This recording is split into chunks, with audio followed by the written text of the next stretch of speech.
हो रहे हैं तो उन चैत्र नवरात्रों की आप सभी को असीम शुभकामनाएं।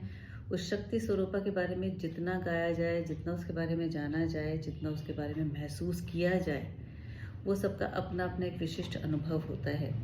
लेकिन उसे जानने का एक भाव यदि नहीं है तो पैदा करें। यदि परम शक्ति या परमात्मा या ईश्वर जैसे शब्दों से कोई व्यक्ति अवगत नहीं होना चाहता या अंदर में एक लड़ाई सी शुरू हो जाती कि हम नहीं मानते, तो उनके लिए तो अक्सर यही जवाब होता है मेरी तरफ से कि आप मानो या ना मानो, वो परम सत्ता तो आपको दे ही रही है। आप पूजो या ना पूजो, वो आपको श्वास भी दे रही है। आपकी नसों में रुधिर वाहिकाएं भी हैं, जिसे हम क्या बोलते हैं, ब्लड सर्कुलेशन हो ही रहा है, खाने को भी मिल ही रहा है, तन ढकने के लिए भी मिल रहा है। और जिसे छत नहीं मिलती तो सड़क पर भी वो किसी न किसी विश्वास से सो ही जाता है, कोई तो उसकी रक्षा कर रहा है। यदि नहीं भी मानता है तो भी वो सुरक्षित ही है, यदि उसका समय अभी नहीं आया। कुछ ऐसी ही बात। और ये वीडियो मैं पर्पसली बना रही हूँ।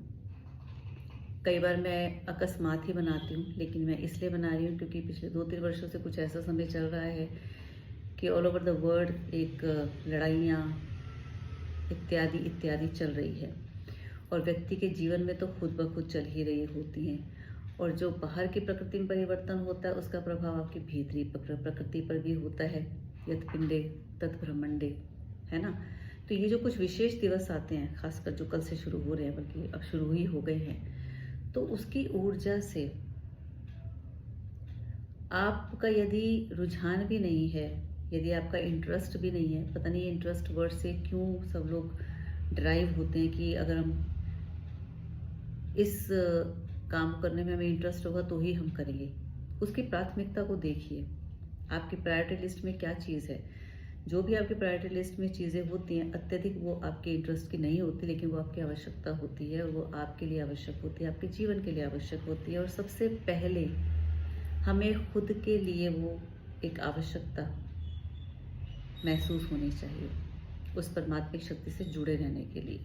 वो तो आपको पकड़ के बैठा ही है, उसका कोई लिंग नहीं विशेष है कि स्त्रीलिंग है, पुल्लिंग है, हम क्या कहें, शक्ति स्वरूपा कह लीजिए, महादेव कह लीजिए, जो भी स्वरूप आपको समझ में आता है।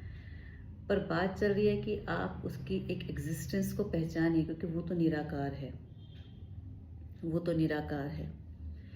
तो ये वो दिवस हैं जिसमें आप जुड़िए और जितना हो सके अपने व्यस्त दिनचर्या में अपने लिए आधा घंटा अवश्य निकालिए।